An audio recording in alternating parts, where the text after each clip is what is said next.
Hello, നമ്മളിന്ന് മുട്ട puffs എങ്ങനെ വീട്ടിലുണ്ടാക്കിയെടുക്കാമെന്നുള്ളതാണ് നോക്കാൻ പോകുന്നത്. എന്തായാലും എല്ലാവരും ബേക്കറിയിലൊക്കെ പോയിട്ട് പപ്സും അതുപോലെ തന്നെ നല്ല തണുത്ത ലെമൺ ജ്യൂസൊക്കെ കുടിച്ചിട്ടുള്ളവരായിരിക്കും. മിക്കവാറും എല്ലാവർക്കും ഇഷ്ടമുള്ളൊരു വിഭവം തന്നെയാണ് നമ്മുടെ പപ്സ് എന്ന് പറയുന്നത്.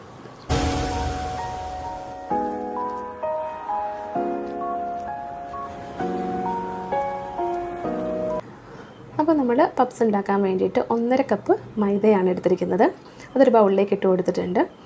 ഇനി നമുക്ക് ആവശ്യത്തിനുള്ള ഉപ്പിട്ട് കൊടുക്കാം.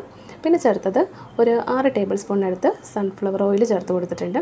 എന്നിട്ട് ആദ്യമേ തന്നെ നന്നായിട്ടൊന്ന് മിക്സ് ചെയ്തെടുത്തതിന് ശേഷം നമ്മൾ ഇതിലേക്ക് ആവശ്യത്തിനുള്ള വെള്ളം ഒഴിച്ചിട്ട് നല്ലതുപോലെ കുഴച്ചെടുക്കണം. നന്നായിട്ട് കുഴച്ചെടുത്തിട്ട് അതിൻ്റെ പുറമേക്ക് കുറച്ച് എണ്ണ കൂടി ഒഴിച്ച് നല്ലതുപോലെ ഒന്ന് തടവി അതങ്ങ് മാറ്റി വയ്ക്കാം. ഇനി നമുക്ക് പപ്സിലേക്ക് വേണ്ട മസാല തയ്യാറാക്കിയെടുക്കാം. അപ്പോൾ ഒരു പാനിലേക്ക് കുറച്ച് ഓയിൽ ഒഴിച്ചിട്ട് ഒരു 1/2 ടീസ്പൂൺ പെരുംജീരകമാണ് ഇട്ട് കൊടുത്തത്.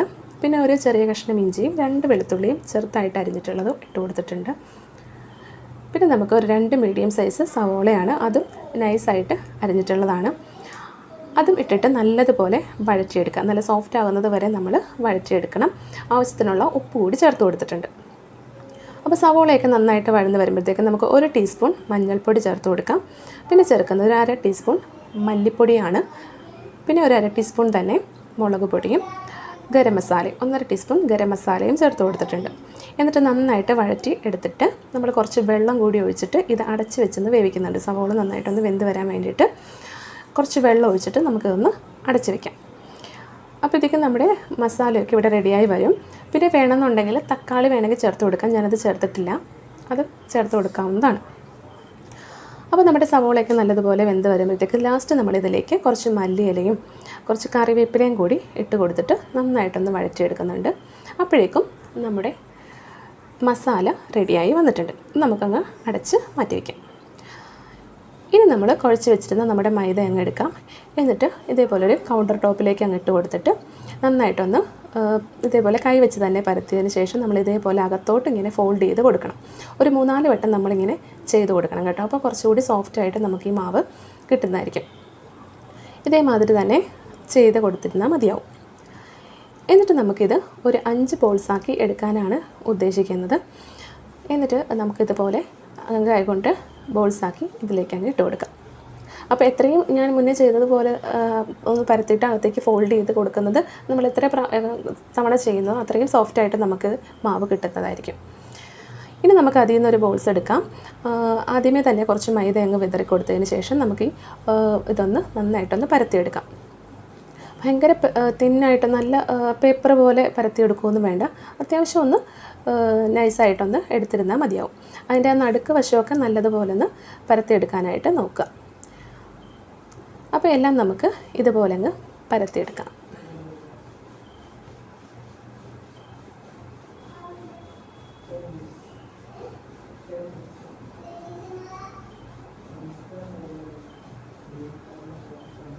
അപ്പോൾ മുഴുവനും ഇതേപോലെ ചെയ്തെടുത്തിട്ടുണ്ട്. ഇനി നമ്മൾ ചെയ്യേണ്ടത് വീണ്ടും നമ്മൾ കൗണ്ടർ ടോപ്പിൽ കുറച്ച് മൈദ അങ്ങ് വിതറി കൊടുത്തതിന് ശേഷം ഒരു ഷീറ്റ് എടുത്ത് നമുക്ക് അതിൻ്റെ പുറമേലേക്ക് വെക്കാം. എന്നിട്ട് നന്നായിട്ടൊന്ന് ഓയിൽ ഇതിൻ്റെ പുറമേക്ക് തടവി കൊടുക്കണം. നല്ല രീതിയിൽ തന്നെ നന്നായിട്ട് തടവി കൊടുക്കുക. നമ്മൾ എപ്പോഴൊന്നും ഉണ്ടാക്കത്തില്ലല്ലോ, വല്ലപ്പോഴും ഉണ്ടാക്കുന്നതല്ലേ. അപ്പോൾ നല്ല രീതിയിൽ തന്നെ ഓയിലൊക്കെ അങ്ങ് ഉണ്ടാക്കി കൊടുക്കണം. എങ്കിൽ മാത്രമേ പപ്സ് നന്നായിട്ട് കിട്ടുള്ളൂ.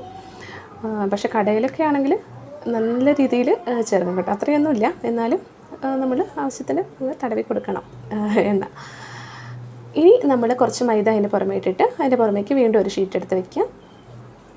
വീണ്ടും നമ്മൾ ഇതേപോലെ തന്നെ എണ്ണ തടവുക. കുറച്ച് മൈദയുടെ പൊടി അങ്ങ് ഇട്ട് കൊടുക്കുക. അങ്ങനെ നമ്മൾ മുഴുവൻ അങ്ങ് ചെയ്തെടുക്കുന്നുണ്ട്.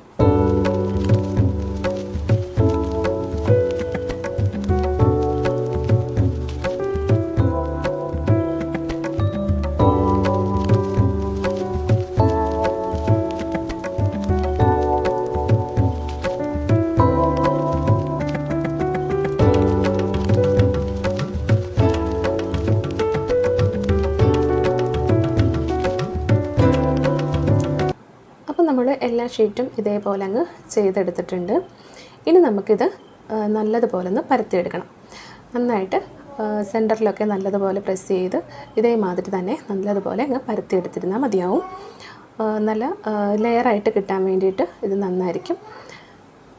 എന്നിട്ട് നമുക്കിതൊരു സ്ക്വയർ ഷേപ്പായിട്ടൊന്ന് കട്ട് ചെയ്തെടുക്കണം. അപ്പോൾ ആ സൈഡിലുള്ള ഇതൊക്കെ ഒന്ന് നമുക്ക് കട്ട് ചെയ്ത് മാറ്റി കഴിഞ്ഞാൽ നല്ലത് സ്ക്വയറായിട്ട് നമുക്കിത് കിട്ടും. ഓക്കെ,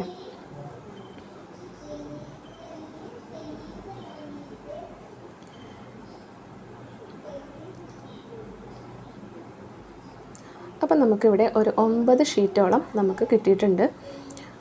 ഇതേപോലെ സ്ക്വയറായിട്ട് നമുക്ക് കിട്ടുന്നതായിരിക്കും. അത് നമുക്കങ്ങ് മാറ്റി വയ്ക്കാം. അപ്പോൾ ഞാനിവിടെ 6 മുട്ട ആണ് നെടുകെ മുറിച്ചിട്ടുള്ളത് എടുത്തിട്ടുണ്ട്. 3 മുട്ട നമ്മൾ എടുത്തിട്ട് അത് 2ആയിട്ട് മുറിച്ചെടുത്തിട്ടുള്ളതാണ്. അപ്പോൾ മസാലയൊക്കെ റെഡി ആയിട്ടുണ്ട്, അത് മാറ്റി വെച്ചിട്ടുണ്ട്. ഇനി നമുക്ക് അതിൽ നിന്ന് ഒരു ഷീറ്റ് എടുത്തിട്ട് നല്ലൊരു ഷേപ്പിൽ വീണ്ടും ഒന്ന് പരത്തി കൊടുക്കാം. എന്നിട്ട് അതിൻ്റെ നടുവിലേക്ക് നമ്മൾ തയ്യാറാക്കി വെച്ചിരുന്ന മസാല കുറച്ച് വയ്ക്കുക. പിന്നെ മുറിച്ച് വെച്ചിരുന്ന മുട്ടയുടെ പകുതിയും വെച്ചിട്ട് നല്ലതുപോലെ ഒന്ന് പ്രസ് ചെയ്ത് വെക്കുക. എന്നിട്ട് ഓപ്പോസിറ്റ് സൈഡിൽ നിന്ന് ഇതേപോലെ അങ്ങ് ഫോൾഡ് ചെയ്ത് കൊടുക്കുക. നമ്മുടെ പപ്സിൻ്റെ ഷേപ്പൊക്കെ കറക്റ്റായിട്ട് അങ്ങ് വന്നിട്ടുണ്ട്. സൈഡൊക്കെ ഒന്ന് തുറന്നിരിക്കുന്ന വശമൊക്കെ നമുക്ക് നല്ലതുപോലെ കൈവച്ച് തന്നെ നല്ലതായിട്ട് അടച്ച് കൊടുത്തിരുന്നാൽ മതിയാവും. അപ്പോൾ നമുക്ക് ഇതേപോലെ തന്നെ എല്ലാം അങ്ങ് ചെയ്തെടുക്കാം.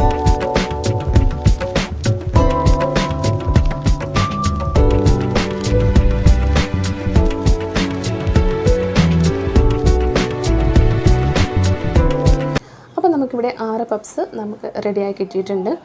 ഇനി നമ്മൾ ചെയ്യേണ്ടത് നല്ല ചുവട് കട്ടിയുള്ളൊരു പാത്രം, ഞാനിവിടെ ദോശക്കല്ലാണ് എടുത്തിരിക്കുന്നത്. അത് നന്നായിട്ട് ചൂടാക്കിയതിന് ശേഷം അതിൻ്റെ പുറത്തേക്ക് ഇതേപോലെ ഒരു പാൻ എടുത്ത് വെക്കുക. അതിലേക്കൊരു 3 ടേബിൾ സ്പൂണിനടുത്ത് ഓയിൽ വീണ്ടും ഒഴിച്ച് കൊടുത്തിട്ടുണ്ട്. എന്നിട്ട് നല്ലതുപോലെ ഒന്ന് ഇതേപോലെ ഒന്ന് സ്പ്രെഡാക്കി കൊടുത്തതിന് ശേഷം നമുക്ക് ഓരോന്നേ അങ്ങ് നിരത്തി വെച്ച് കൊടുക്കാം.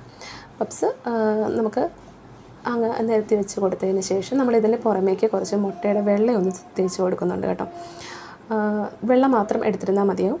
എന്നിട്ട് ഇതങ്ങ് അടച്ച് വെച്ച് ഒരു 5 മിനിറ്റിന് ശേഷം വീണ്ടും നമ്മൾ ഇതൊന്ന് മറിച്ചിട്ട് കൊടുക്കുന്നുണ്ട്.